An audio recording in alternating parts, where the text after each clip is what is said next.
When I first saw this book, right, I thought that the library mindset was going to make a case for lazy people, the art of laziness, right? So I thought it was going to first tell us about the art of laziness, why lazy people are lazy, and all that. So picking up the book, I had that expectation that I was going to have an analysis of lazy people. Well, maybe because of my experience with Tim Urban's TED Talk on when he talked about inside the mind of the master procrastinator.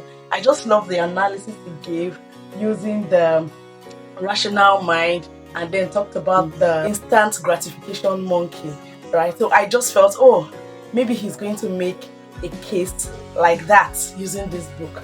But it's actually a very beautiful book. And I think it did meet his expectation. First, because this book is just few pages, right? So when you look at it, that's about 89 pages. The rest are 90 pages of readable material, right? In the art of laziness. The rest are references. So 90 pages.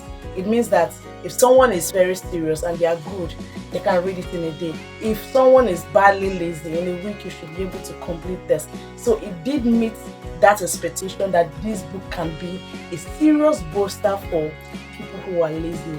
And I love the fact that it's, the way Tim Urban talks about the panic monster being the one that wakes up the procrastinator to come alive, to do the task they were supposed to do. Now, the beginning part of this book opens up with discussing your life, everybody's life expectancy. Now, the normal life expectancy is set at 70. Well, if you live so well and God has been faithful to you, or God is faithful to you, 90. So if you're in your 30s, you have lived half of your years already, or 1/3 of your life, right? So now, what that means is that you have barely so much years to accomplish whatever you want to accomplish, and a lot of things are better achieved in your youth. So he opens up the introduction with that, trying to make us think and number our days.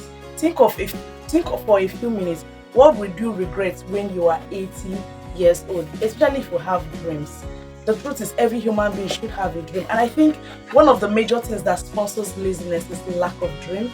And even though with dreams too comes the things that stops us from achieving those dreams beyond laziness. And I'm glad that the library mindset brought our mind to the fact that your inability to even achieve results can bring about laziness.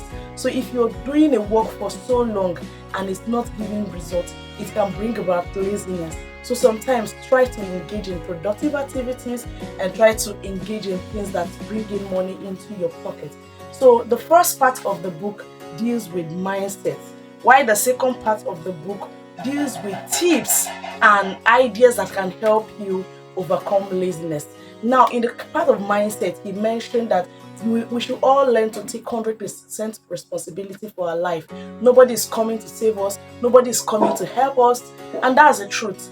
A lot of the times when we take our growth and the things that are happening in our life and place it into that, if someone has not done it for us, we cannot be able to achieve it. We discover that we end up not achieving them. So when he talked about responsibility, he talked about the fact too that mistakes aren't as bad as we think, because sometimes we make mistakes. We feel that because we are not making results. The other flip side is when you are doing the stuff and you make mistakes, when you make errors, that is not even the end of life, and it's through errors that we'll learn. In the book, he talked about the fact that there are 3 sets of people, right? So there are 3 sets of people. The first set of people are those who never do anything. They just sit back, they don't work, they don't do anything. The second set of people are those who work, but when they hit a major roadblock or hindrance or obstacle, they just turn back. While the third set of persons are those who, when they hit those major roadblocks, they still keep innovating and finding ways to get better at it. And the truth is, if you have something really you have planned for your life, or even though you don't have anything that you've planned for your life, life comes with its own responsibility, its own challenges. And the truth still remains that if you are not working and productive, you may not have what it takes to survive life. So when they say life is tough, but then the tough are those who eventually win. The truth is, the tough wins because they've learned over time how to overcome and how to work around obstacles. Then he moved on to the fact that your comfort zone is your enemy. So don't try to learn remain at your comfort zone. So when you do things, learn to just upscale things, get better at it. Then he talked about that you should keep it simple. In keeping it simple, a lot of the times, because now let's take for instance, you have a whole chunk of vision in your mind. You want to achieve this great dream, but there are baby steps that allows you to achieve this dream, right? So keep it simple. Don't start looking at your dreams and your goals from the major big picture, because when you start that way, what would happen is that you become overwhelmed. But when you take them bit by bit, it allows you to reduce that overwhelming effect and become more effective. See, when we are even overwhelmed, we feel like we should relax. Our mind does not want to work. We don't enjoy what we are doing. So learn to keep whatever is happening simple and get clear-cut goals. Okay, don't overcomplicate things. Then think long term. In thinking long term, I'm reminded of compound effect. Compound effect teaches you how to calculate the consequences of whatever you are doing in terms of long term, right? So if you're not taking care of your health, it has its effect in the future. If you're not taking care of your finances, it has an effect that when you have children or yourself, you can't even pay your rent and all that. So learn to not to be someone who gratifies your flesh or your desires instantly, but to think in terms of long term. Then I love this story and I think I want to read it out. It said, no good, no bad. So stop thinking everything is either good or bad. Then it's about the story of this farmer with a horse who helped him in the farm. The villagers constantly told the farmer how lucky he was to have such a great horse. Maybe he would reply. One day the horse ran away. The villagers came to the farmer to express their sympathy. That's too bad, the villagers said. Maybe, the farmer replied. A few days later, the horse returned home with 10 wild horses. That's great, isn't that? The villagers said. Maybe, the farmer replied again. The next day, the farmer's son was riding on the horses when it kicked him off and he broke his leg. The villagers arrived to express their dismay. That's too bad, they said. Maybe, the farmer replied. A military officer marched into the village the next day, recruiting able-bodied men for war. The farmer's son, with his broken leg, was left behind. The villagers were joyful. Your son has been spared. What a beautiful luck, the farmer replied. Maybe. Now, in this maybe story, it tries to explain the fact that we don't really know the consequence of whatever we are doing, except in hindsight. So we can't absolutely say this is good or this is bad, but try to make the right choice every time. In the aspect of taking responsibility, there's also the story he told about the sparrow that had 4 little baby sparrows. So in the farm, the farmer came one of those days with laborers and said the next day they were going to harvest the crops. So the baby sparrows already knew that this was the end for them, and they told the mom. The mom said, don't worry, nothing is going to happen, just relax. The next time again, the farmer came with his children and still made the same thing, the same proclamation about trying to harvest the crops the next day. And then the baby sparrows were terrified, mortified, whatever fight you want to say as regards to being afraid. And the mother sparrow told the little sparrows that, see, don't worry, nothing is going to happen. This continued for a very long time, till one day when the mother sparrow came back and they reported that the farmer said he was going to clear the field himself. So when the mother sparrow had that, he said, we need to relocate and look for somewhere that will be our home, a new place to be our home, because the farm will really be harvested, the crops will be harvested. So they relocated. From the place where the new home, they could see the farm, and actually the farmer harvested the crops. And then the baby sparrows asked the mother sparrow, what happened? How were you able to predict accurately what will eventually happen? The mother sparrow said, because in the first instance, the, the farmer had depended on workers. The second instance, he had also depended on what? His family. For all the other instances, he depended on people. But the moment he said he was going to come do it himself, it was very certain that the crops will be harvested. I felt that was a very lovely story on taking responsibility. The other thing mindset we have to check is discipline, because nothing is achieved beyond when discipline is not involved. He talked about the fact that we should learn to do the hard works. In doing the hard works, the truth is the lessons I've been learning from life and also from the other books that I've been reading, the truth still remains that life has consequences. Sometimes the easy things we choose in the moment go a long way to just breed negative consequences in the future, like eating junk, for instance, not taking exercises seriously, and also not taking our responsibility seriously. Someone had procrastinated on writing a book for a very long time. Someone has procrastinated for a long time on starting up a blog, or just one of those very beautiful dreams you've dreamt about.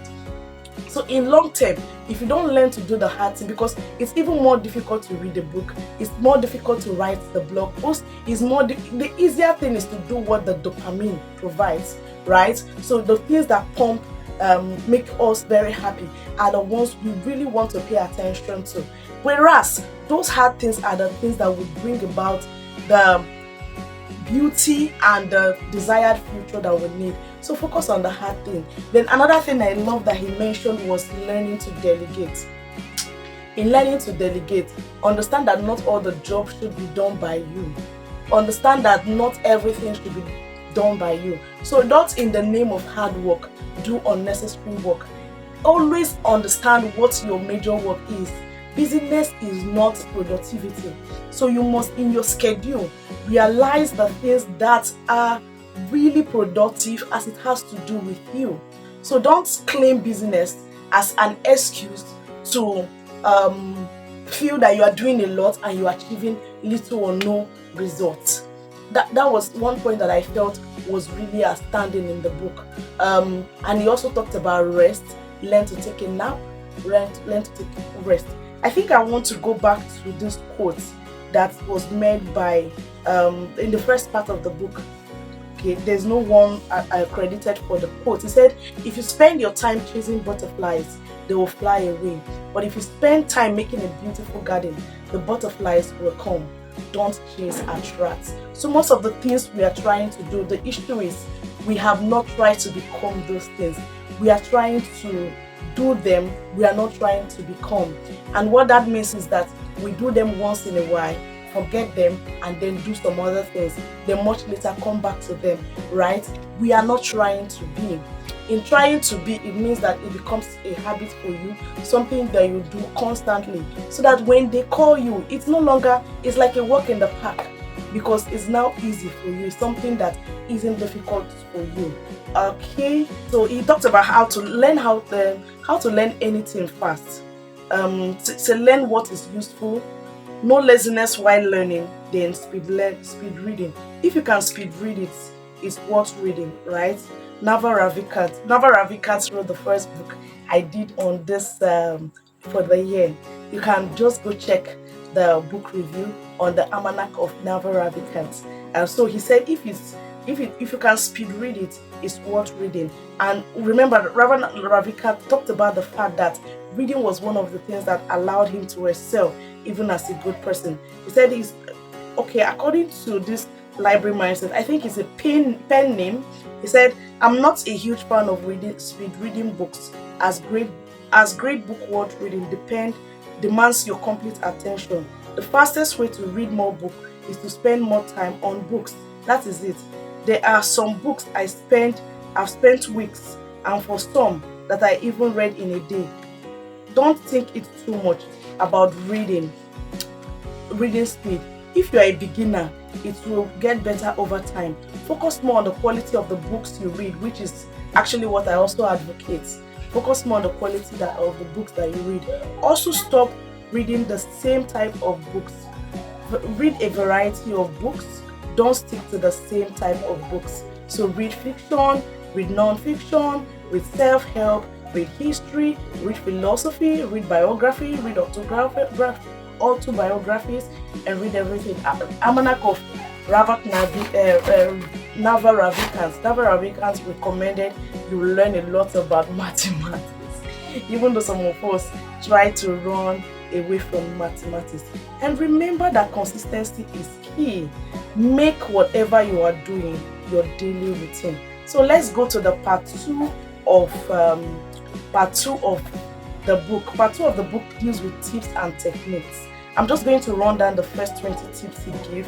Then I'm going to give us a hint on the major principles that he felt could help us overcome laziness. Yes. So the first part, this 20 productive tips, he said he or she, because now I can't even determine the gender, right? He said, plan your day. Write everything you want to achieve in a day. Then second point is write your goals on a physical paper. Then 3, follow the 80-20 principle rule. The 80-20 principle rule is the Pareto principle that states that the 20% of what you have, your workload is like 80%, but usually it's just 20% that brings the greater result. You should focus on that. So number 4 talks about you should stop multitasking. Switching tasks reduces your productivity a lot. Number 5, focus on one task at a time. Number 6, remove all distractions from your environment. Those of us who read via our phone or do work via our phone, there are times you may want to put off the data so that you can focus, since the ad pops and then notification can make you distracted. So eliminate all distractions from your environment. When tired, take a nap. Learn to say no. You will never have enough time if you say yes to everything. Then number 10, delegate all the unimportant tasks. Number 11, don't wait for a perfect time. There's no perfect time at all.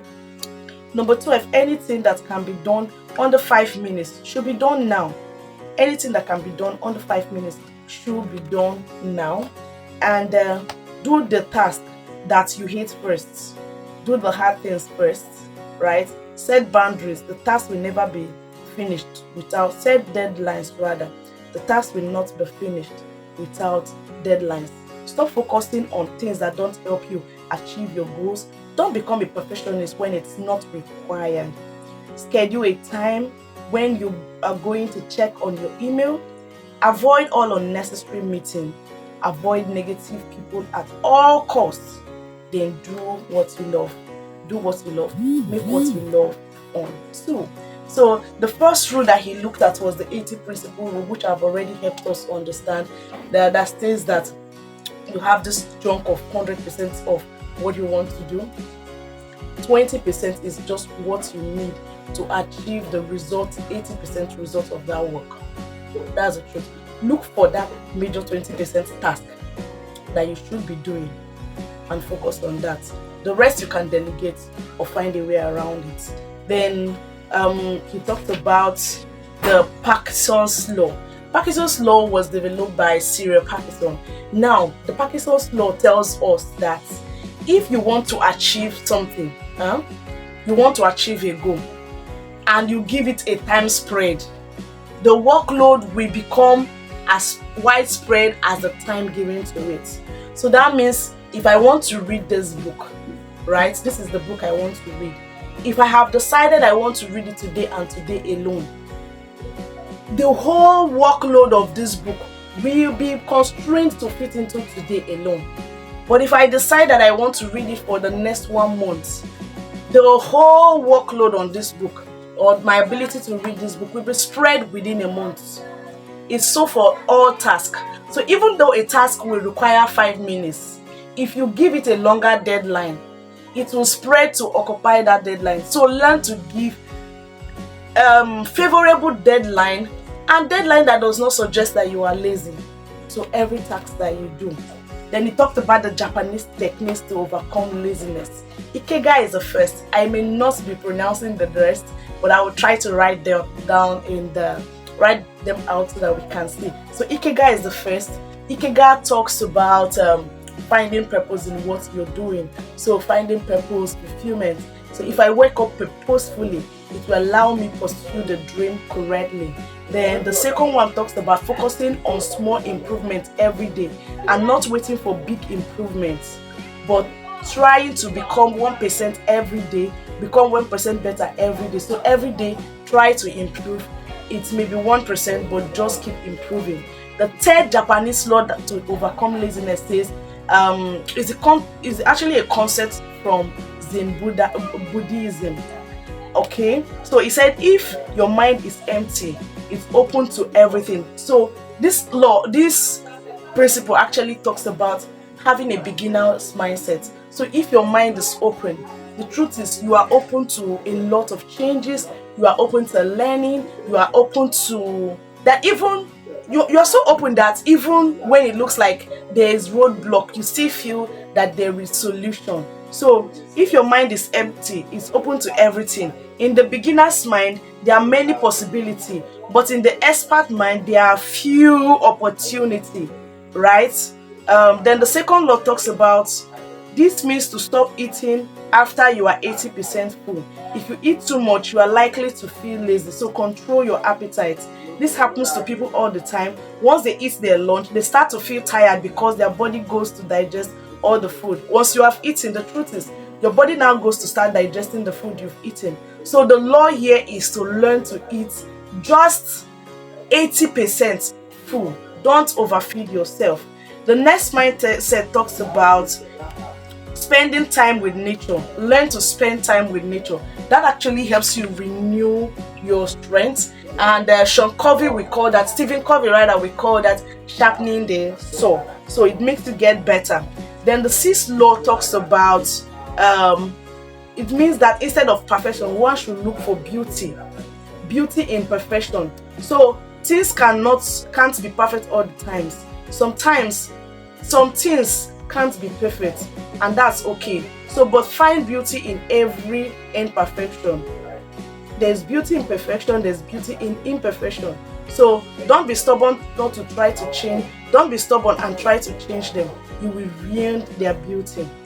The seventh principle talks about nothing worth doing takes much time.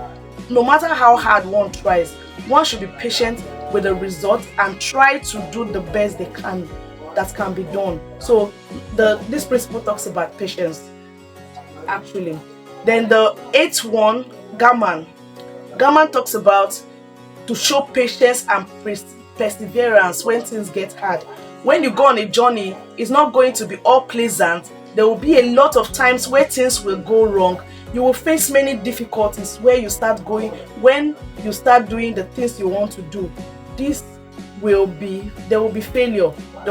But learn patience and perseverance. Learn patience and perseverance. Okay. Then he gave us something to do 10 minutes before you sleep. One of them is to itemize the things you have achieved for the day. Now, when you itemize the things you have achieved for the day, what that does for you is that it will boost your self-confidence. Then itemize the things you want to do the next day. When you itemize the things you want to do the next day, what happens is your mind registers it so that when you wake up the next day, you are into your day. You are no longer thinking about the previous day, right? You're no longer thinking about, now your task is in your subconscious mind. So it goes on autopilot to bring about what you have written down the previous day that you should be doing the next day. Arrows, you will feel exhausted if you try to do too many things in a day. There's nothing wrong with being exhausted, but the problem is that when you try to do too many things, especially you start doing those things that aren't valuable, you start doing tasks that will move you to you will start doing tasks that will not move you towards your goal. So learn not to do too many things in a day. Break your responsibilities, but ensure that you are doing something that brings about your progress for each day. There are 10 tiny habits that will change your life. Move your body, you are what you eat, have a purpose. Drink more water, surround yourself with people who love you. Take risk, don't overload yourself. Not multitasking. He talked about a lot about not multitasking. I think he believes that multitasking actually reduces your focus and makes you do things that makes you less productive. Unlike what we think that multitasking actually makes us productive. Eliminate all distraction. Have a sense of urgency. This having a sense of urgency is very important. We have 24 hours in a day. Understand that time is not waiting for you. Have a sense of urgency. Then paramount po okay, I would leave this one, please. I will leave this one. Then the 5 minutes rule. The 5 minutes rule states that whatever can be done in 5 minutes, don't procrastinate it, do it that day. Do it as you are remembering, just do it immediately. Anything that will take you less than 5 minutes to do, kindly do it. Then the 2 day rule states that you must not miss an activity that you are supposed to do consistently beyond 2 days. So if you have skipped 2 days and you have missed 2 days, please just go back to the drawing board and re-strategize again. Why did you fail? And ensure that you learn to be consistent. So you can't miss something more than 2 days in a row. That is the rule for the 2 day rule. Then wake up. When you rise in the morning, think of what a precious privilege it is to be alive, to breathe, to think, to enjoy, to love. Okay, so each day is important, each hour is important, each minute is important. If you're 30 years old, you're going to live up to 10 and you're going to live up to 90. You already have spent 1/3 of your life. If you're happy by the way you spent your previous day, then great. But if you don't like the past, then you must do the things that needs to be done. So when you are 70, you don't say, I have wasted it all. Drop everything holding you back from living your life the way you want. Don't worry about other people's opinion. They didn't live happily and want you to do the same. They are filled with regret and want you to have the same kind of regret. Once a father and a son was coming back from a village far away where they had purchased a donkey, they overheard a man saying, see the fools, they have a donkey but still walking on foot. Both thought it was a good idea and they sat on the donkey. On their way, another villager saw and spoke. Look up at that poor donkey can hardly walk. The man felt sorry for the donkey and got off. While crossing the field, a woman remarked, the son is young and healthy. He should walk and let the father sit on the donkey. So the son told his father, I am sorry. Please come sit on the donkey. So they changed places. So continually, people kept criticizing them and they kept on changing strategy. But the truth is, it's your life. You know what you want to achieve. So most often than not, do not pay attention to what the critic is saying, but pay attention to what you want to achieve. So I believe this book, The Art of Laziness, did achieve its aim in helping lazy people overcome procrastination and boost their productivity. The reason is, number one, it's quite short, it's a brief read. Then number two, it's very easy to understand, straight to the point, not complex. And I feel the idea of making the chapters and the points really brief so that whoever wants to read it would not feel like they've lagged so long on it. It's a beautiful idea.